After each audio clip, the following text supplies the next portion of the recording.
Hello, friends. Welcome back to Value Vintage Cards. Been a little bit for me, actually. It's been busy times with work, so a little bit of a uh, low, low hobby week or so. But wanted to get back into uh, doing a little bit of a response here. Josh over at Vintage Card Wonderland asked us to play the pop game, and I'm really curious to see some of these, collectors kind of in my mindset. Let's see what Orlando's got. Let's see what John Mangini's got. If Rick wants to do something like this, that'd be really cool. Dave Blue Jacket's got crazy stuff. So, like any of those collectors that are way into, um, the rare, scarce, unique items, I think that would be a lot of fun just to see what they pull. I will say this has been both a ton of fun and also a lot of challenge. And I'm going to explain my challenge before I show my 10, 12, or 20 or whatever I pulled here. So I'm going to explain some of the challenge. So it's pulling your 10 lowest pop cards, and that's according to PSA and SGC. Some of these items could be graded by BVG, of course, and some would be ungraded. So, like just by nature, you're going to have some error and some variance, but you need a way to moderate and a way to just lay out some ground rules. So you do say, let's pick some rules and let's just go with it. So we'll ignore the potential flaw within the system only because you need a way to play the game anyway, right?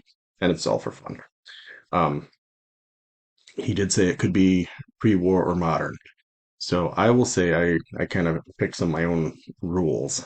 Um, One of the things that I did not include, which this would have made it for me, because it's a 5 of 5, but it's 5 of 5 because when they made this, they decided they'd only make 5 of them.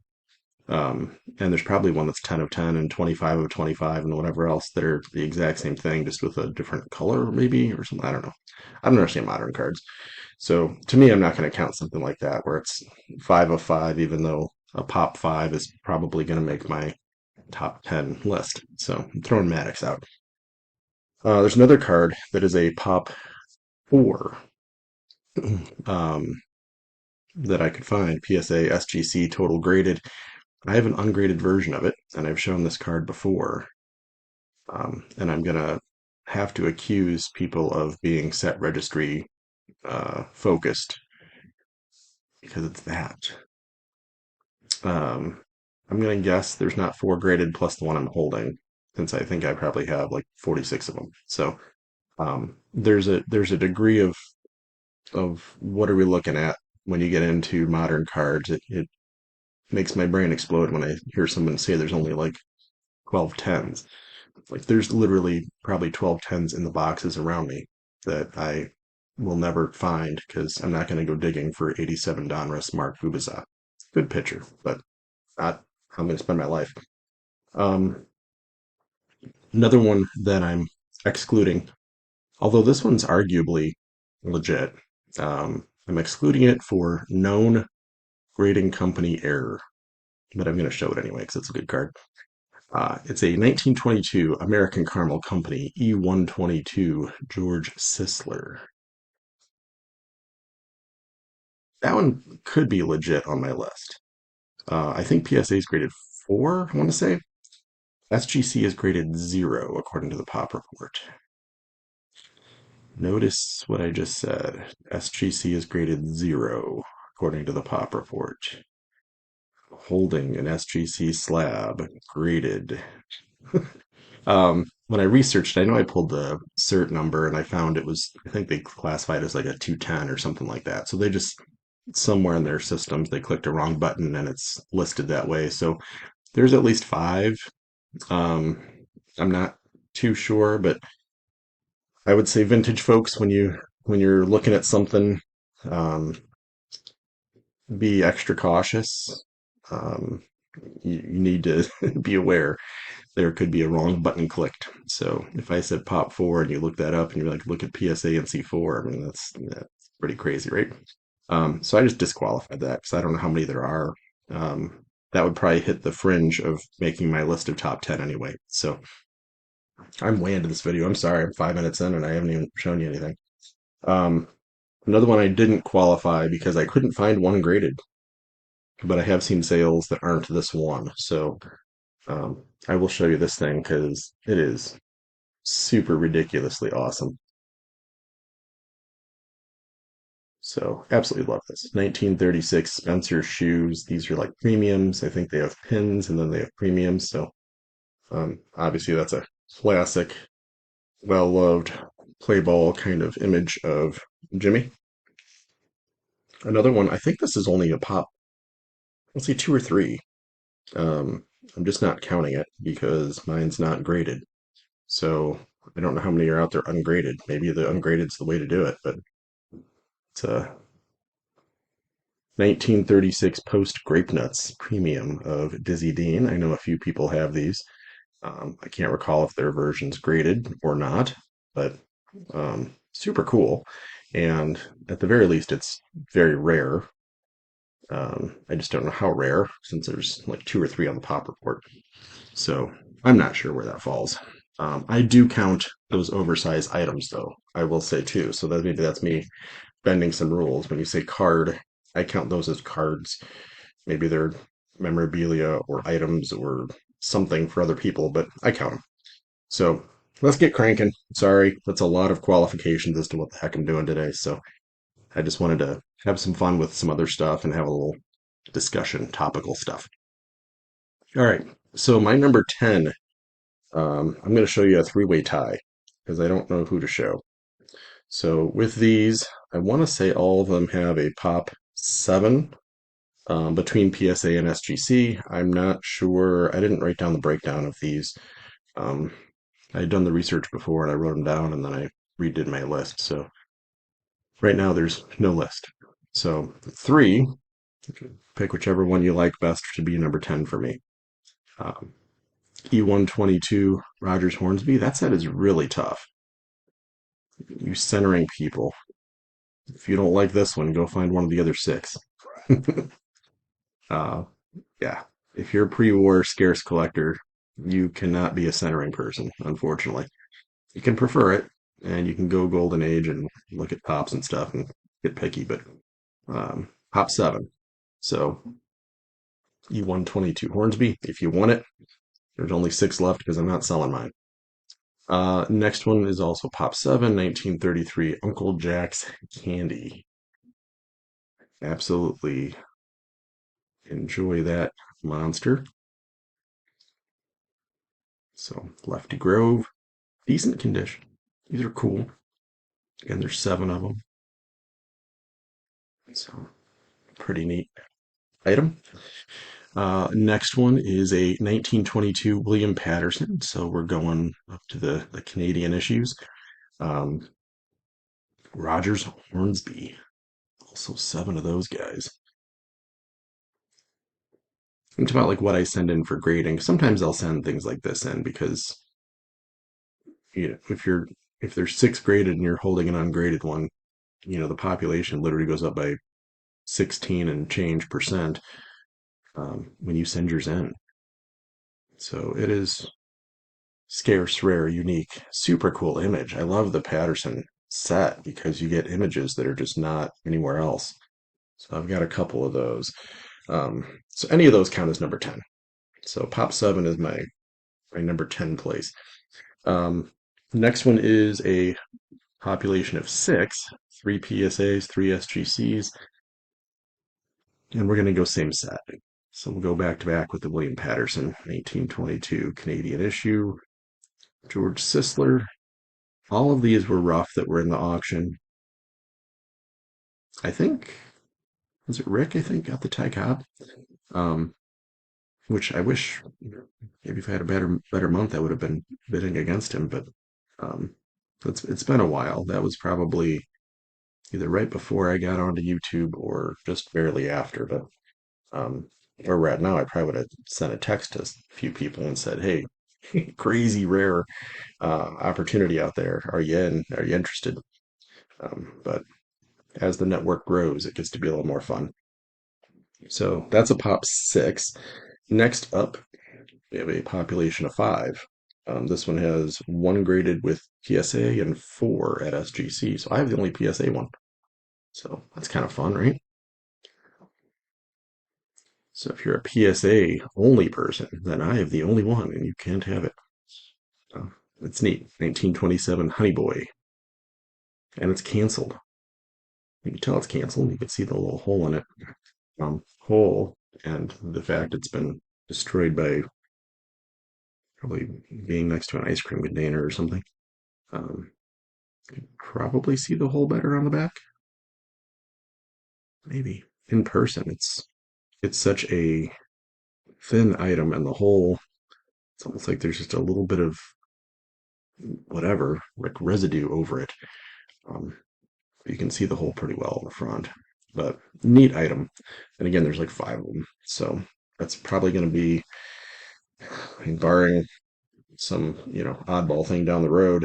That will probably be the only one I have from that set in my collection. So if I'm going to dive into a set once, I want to make sure it's at least somebody I collect. But if there's another opportunity, of course, I would consider it strongly.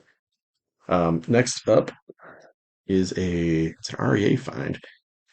This one was a PSA, has three of them, and SGC has graded one. It's a 1909 German baseball, Christy Mathewson.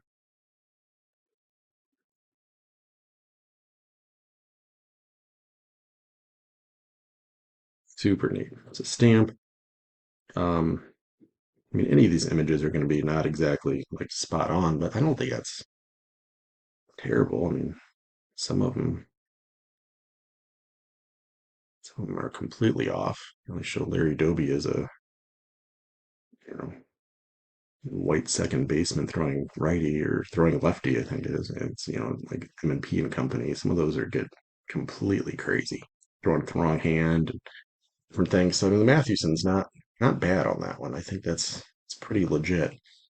So where are we at here? One, two, three. So we're four in, which means the next one is number six on my list. Three, four, five, six. That maths out. And we're ready to do a pop three. So this is a W517 Mini. Um, I don't know. Maybe there's more of these out there that just aren't graded. W517s you can find ungraded. I don't know if there's a lot of minis ungraded. But as we sit right now, the PSA has seen two of them. SGC has seen one. Um, and I actually just shared full size version. I got the full size version because I had the mini. So the minis definitely go for a little bit more. They're still not crazy, given that there's like three of these graded. Um, so I would encourage you, if you're a W517 fan like I am, get out there and check that out. The mini looks literally exactly like the big version.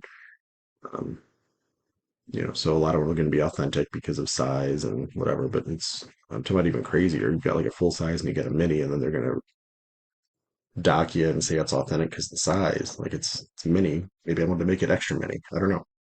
Um, kind of fun and silly all at the same time. All right, I am going to go over to let's get this thing. This has a population of three. I didn't find any on SGC. Maybe I'm a bad searcher. And I want to say I saw one recently sell that was ungraded, I think. I might have made that up, but it's a 1931 Chicago Cubs picture pack. And again, I count these. When you say, baseball collecting, maybe I just over interpret what I consider to be a card.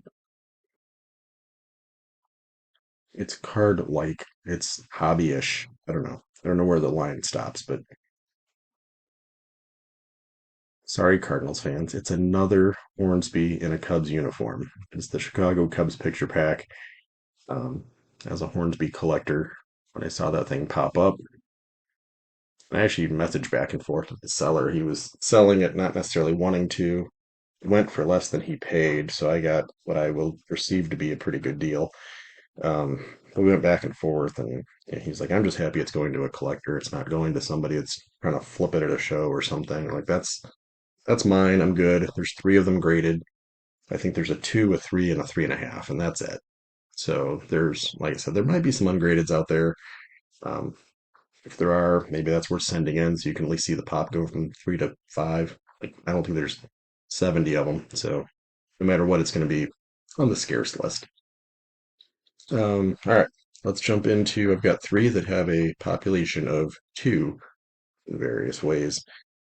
Um, this is one I want to do kind of a maybe special reveal with John because he just picked up a ridiculous one as well, but he's gonna have to wait on his. But since we're doing this pop game, I'm going to share this at least briefly now, without doing a deep dive. I think doing a deep dive on this card alone would be a really fun video. So, 1964 Penafiel.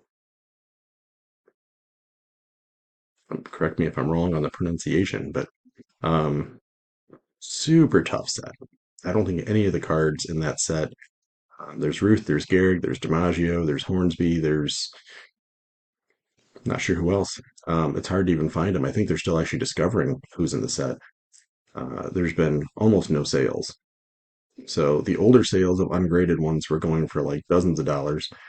A Ruth in a, I don't know, one or two, I think just went for like 12 grand. So what they're worth is, again, you get into this world of extremely rare, extremely scarce. It's actually really cool because the back is a good write up. So it's not like it's a little blank back insert thing. It's actually pretty cool. Um, the back has a little bit of damage, which is why this extremely colorful and crisp, beautiful, vibrant card gets a 1.5. But um, there's two of them known. It really is. It's a neat um, little piece of history. It's from 1964, so they're post playing days. Um, playing, I love that he's playing Segunda base. So from Mexico. Um, just really, really neat. But there's only two of them, and how do you value that? So it's like, show me a comp like that doesn't exist. You left the world of 64 tops. Like you're into. I think it's worth this. I don't buy it. I think it's worth more than that. I will buy it. Like that's really how negotiations work when you're into this kind of stuff. Is there's two of them. Do you want it? Yeah, then pay my price. Like it gets fun. Next, I've got three more to show still. This one's a pop two, according to what I could find. I find that hard to believe. I'm kind of surprised there's not more. Um, so maybe I looked it up wrong. Maybe there's like a dozen of them. I don't know. I don't know. There's not hundreds. But 1911 baseball bats, Walter Johnson, tough set. So if I looked that up wrong, someone yell at me. Like I felt like there should have been 10 or 15. If I found 90, I know I'm wrong. There's not a lot of these. What I was seeing was two. So again, holler at me and tell me I'm cheating at the game, and there's 40 of them. There's no, but Walter Johnson, super cool item. All right, last two. This one, I know there's more than two, but there's two graded. So, um, and I know that because I have a friend that has one that's not graded. So I know there's at least one more, and he said he's seen other sales. So there could be as many as 5 to 10 of these. I don't think there's more than that. And when you look at PSA's registry, I would say go to like the biggest guy in the set, and that'll give you an idea. Like the um, Penafiel, I think there's three Garrick's graded. So let's go with that. I think Ruth only had one or two graded. This set, the most graded by PSA is actually the one I'm holding, and there's two of them. So no matter what, I'm going to say there's not 40 of them. Could there be 5 to 10? Sure. Um, is there 40? No. So I will gladly show this thing now. It is a 1931 Metropolitan. This is Branch Rickey.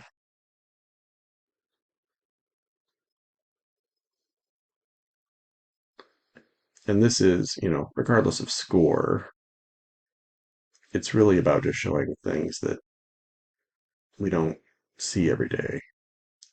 So the more you can find things that there's 10 of, or 2 of, or 19 of, or whatever your low pop cards are, it is a fun exercise.